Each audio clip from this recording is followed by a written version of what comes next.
Good morning everyone. তো এখন বাজে ঘড়িতে 4:35। ঘুম থেকে উঠে গেছি।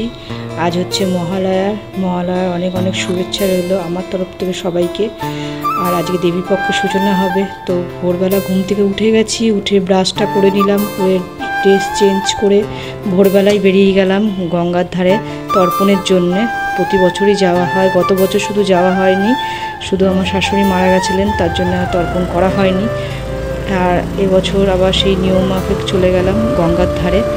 আর ভোরবেলার বেশ ঠান্ডা হাওয়াটা চোখে মুখে লাগছিলো, তো এত ভালো লাগছিলো। আর চারিদিকে মহালয়ার গানটা বাজছিলো, বেশ ভালো লাগছিলো।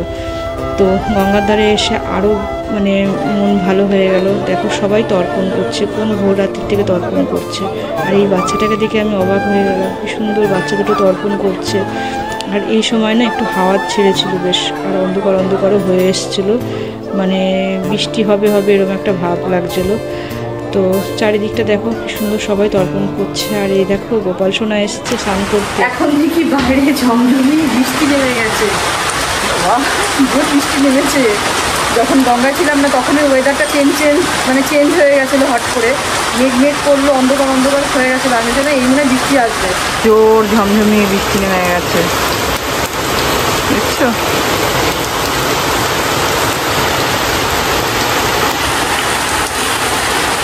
ওখান থেকে জল পড়ছে প্লাস্টিক থেকে।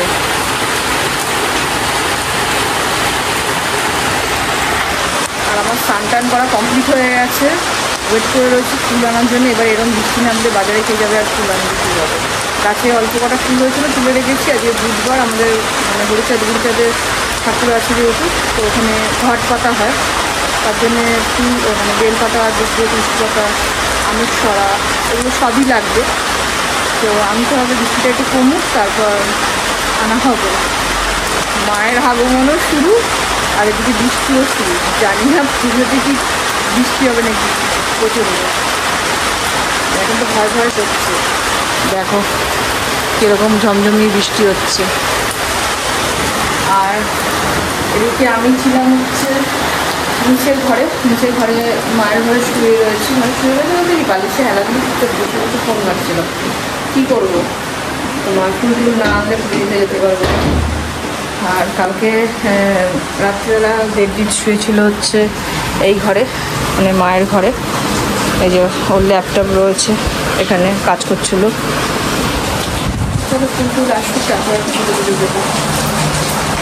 এই একটা পার্সেল এসছে ব্রোসিলের, কি আছে অবশ্যই দেখাচ্ছি তোমাদের। এখনই কোম্পানির লোক আসবে, কোম্পানির লোক এসে খুলবে, তো তারপর তোমাদের দেখাচ্ছি কি এটা।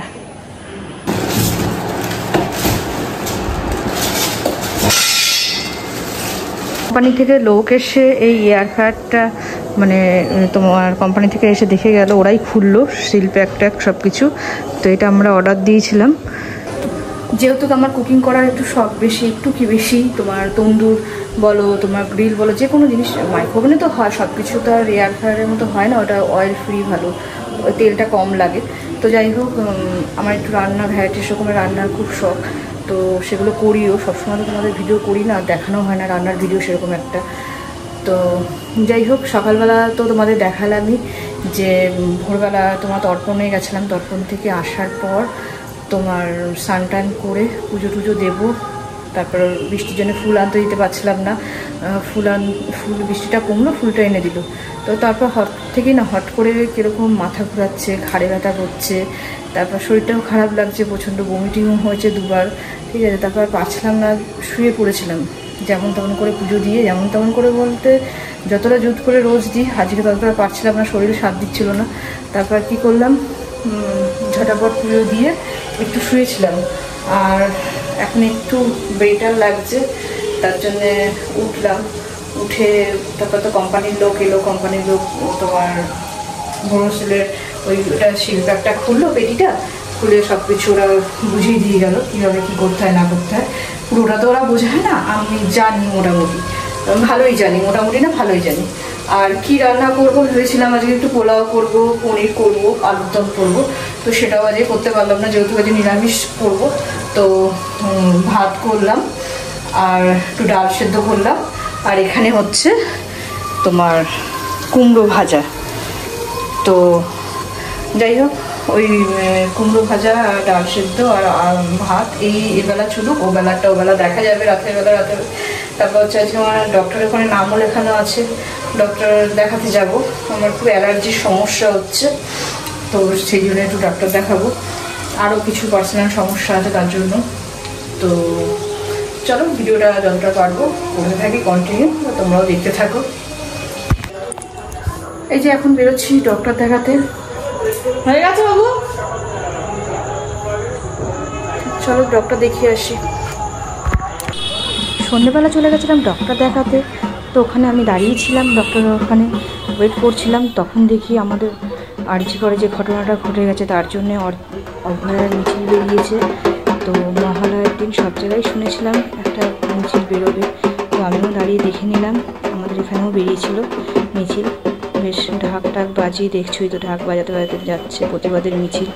তো দেবীপক্ষের সূচনা হয়েছে যেহেতু, আর আমাদের অভয়ের শাস্তির জন্য আমরা আশাবাদী, আর কি আশাই করে যেতে পারি। তারপর ডক্টর দেখানো হয়ে যাওয়ার পর বেরিয়ে গেছিলাম হচ্ছে ফ্যাশন আপে দেবজিৎ বলেছিল কিছু টি শার্ট আর শার্ট নেওয়ার ছিল, তো তার জন্যে ও গেছিলো ফ্যাশন আপে।